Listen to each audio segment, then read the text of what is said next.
जय श्री कृष्णा दोस्तों।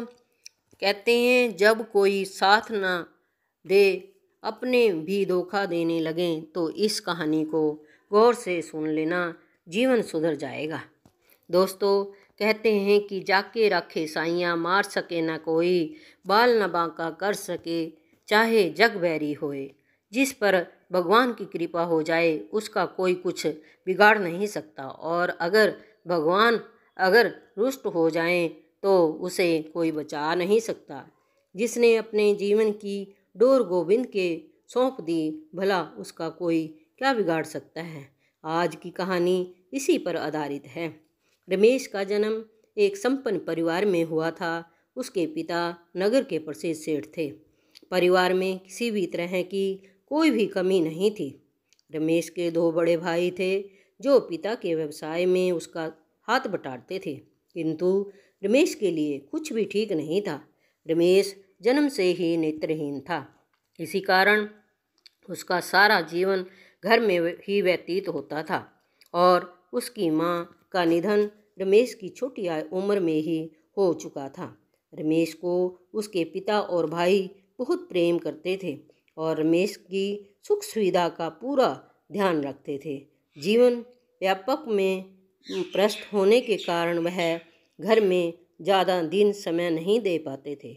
इसीलिए रमेश का जीवन घर के नौकरों के सहारे ही चलता था, जिस कारण रमेश के मन में व्यक्ति का भाव उत्पन्न हो गया था। वह ठाकुर जी के ध्यान में हमेशा लीन रहता। धीरे धीरे ठाकुर की प्रति उसकी बढ़ती चली गई।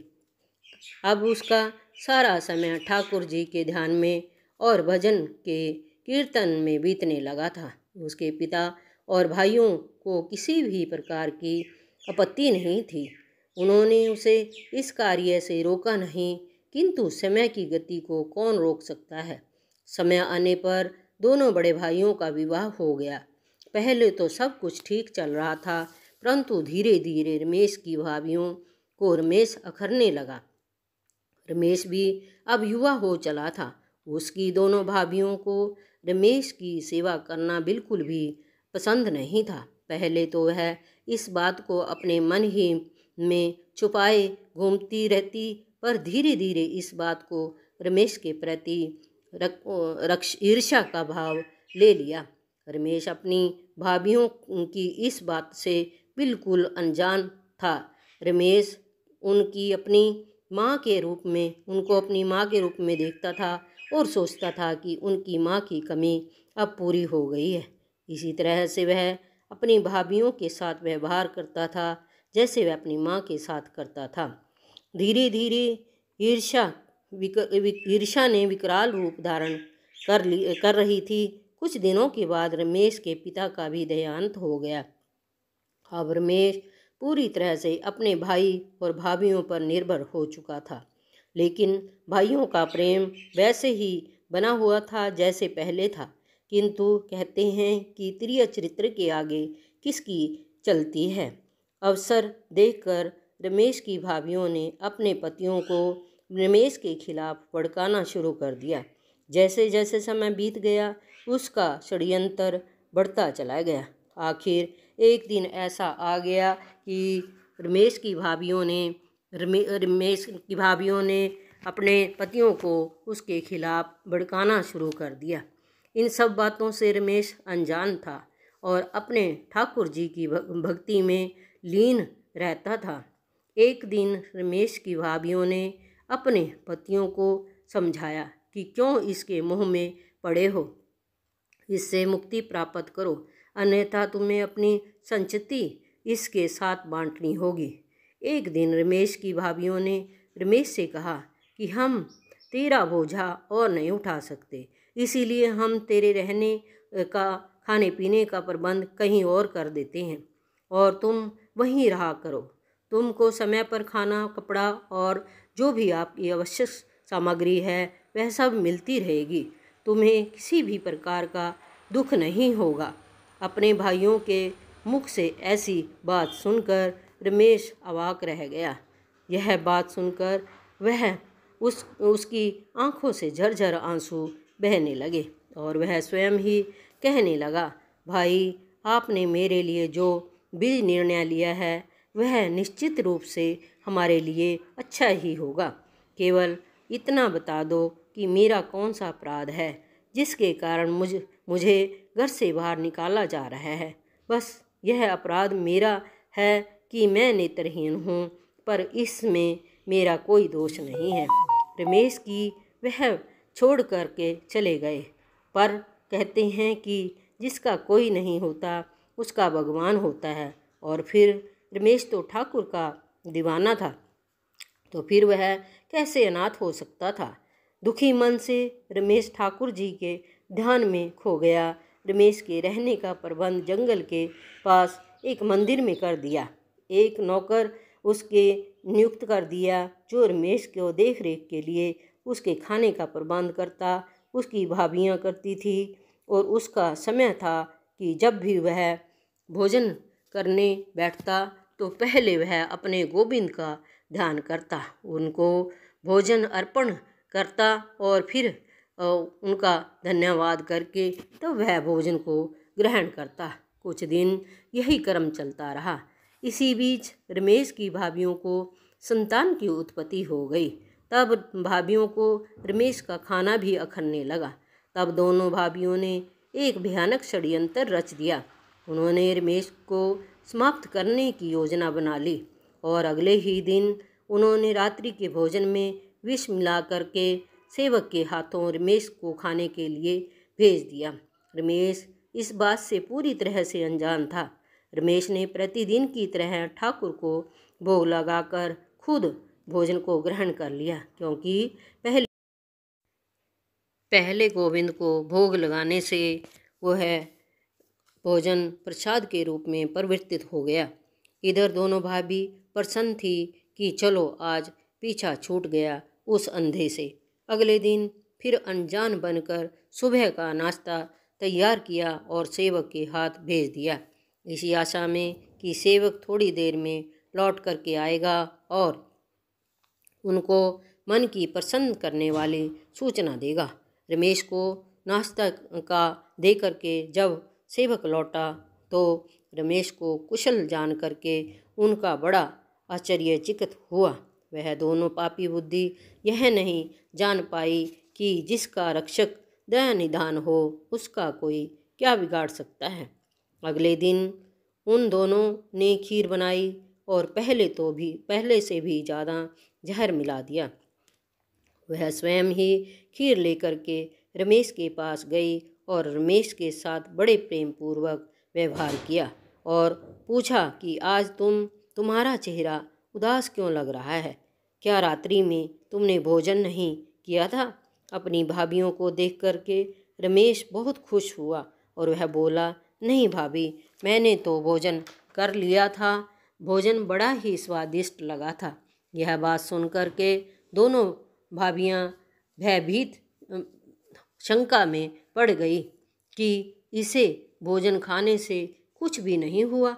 उसकी पापी बुद्धि ने उनका समय नहीं दिया, वह सत्य को नहीं जान पाई। उन्होंने मन में विचार किया कि रमेश हमसे झूठ बोल रहा है।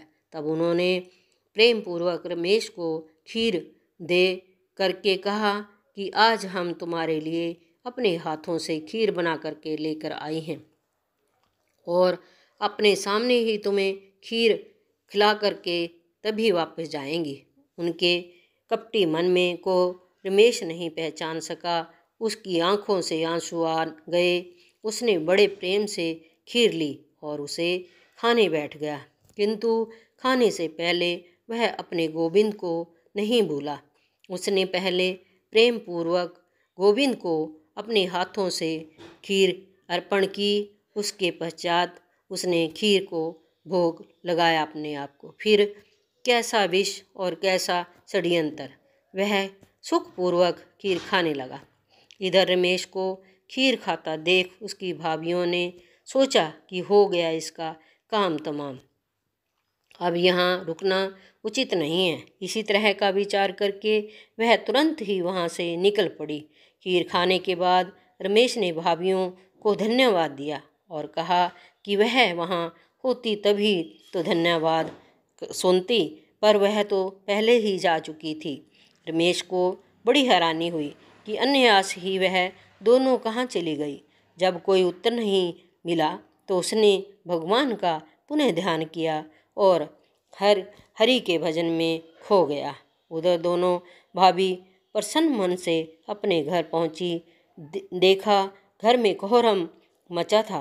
पता चला कि उन दोनों के पुत्रों ने कोई विषैली पदार्थ खा लिया है और उसी के खाने से उसकी मृत्यु हो गई है। यह देख कर के दोनों को काटो तो खून नहीं। रमेश ऐसी स्थिति भी आ गई। अब उन्हें अपने पाप का हुआ है एहसास होने लगा। वह जान गई कि भगवान ने उनको उनके किए की सजा दी है। वह दोनों धाड़े मार मार के रोने लगी और खुद को कोसने लगी कि अब सेवक रमेश के पास पहुंचा और सारी घटना का हाल बताया। सुनकर के रमेश विचलित हो गया और रो पड़ा। वह सेवक से बोला, भाई मुझे वहाँ ले चलो। सेवक रमेश को लेकर घर पहुंचा तो देखा घर के सभी लोग जोर जोर से विलाप कर रहे थे और उसके भाई और भाभी का तो रो रो कर बुरा हाल था। रमेश को वहाँ जीवित देख कर के दोनों भाभी सुन रह गई और उन्हें इस बात का विश्वास हो गया था कि किस तरह रमेश को उन्होंने ठाकुर और उन्हें इस बात का विश्वास हो गया था कि जिस रमेश को उन्होंने ठुकरा दिया था और जिसको की हत्या करने की चेष्टा की थी, भगवान तो उसके साथ हैं। इसीलिए उसका कोई बाल बांका नहीं कर सका, बल्कि भगवान ने उनको ही उनकी करनी का फल दे दिया। वह दोनों कुटिल स्त्रियां रमेश से भयभीत होकर के उसके पैरों में गिर पड़ी और अपने सारे अपराध स्वीकार कर लिए और क्षमा की दुहाई देने लगी। रमेश और दोनों भाई उनके षड्यंत्र को सुनकर हैरान थे। रमेश तो उन बच्चों के खातिर वहाँ आया था। रमेश ने गोविंद से गुहार लगाई कि हे गोविंद, मेरी लाज आपके हाथ में है। इन दोनों भाभियों के बच्चों को जीवन दान दो, फिर मेरा नहीं तो फिर मेरा भी जीवन ले लो। ऐसी प्रार्थना करके रमेश की पुकार गोविंद ने सुनी और पल भर में ही दोनों बच्चों को जीवित कर दिया। यह देख कर के रमेश की भाभियों को बड़ी लज्जा आई और रमेश से क्षमा मांगने लगी और कहा कि अब इनको कहीं जाने की ज़रूरत नहीं, अब यह यहीं रहेगा। पर रमेश तो अब उनके गोविंद ही थे। जब कोई किसी का सहारा नहीं होता तो उसका ऊपर वाला उसका सहारा होता है। गोविंद के भाई रमेश को ढूंढने लगे, लेकिन रमेश उनको कहीं नहीं मिला। इसीलिए कहते भैया कि जिसका कोई नहीं होता उसका भगवान होता है। थैंक यू, धन्यवाद। वीडियो अच्छी लगे लाइक करिए, शेयर करिए, सब्सक्राइब करिए, कमेंट करिए और बेल आइकन को हिट करिए। धन्यवाद।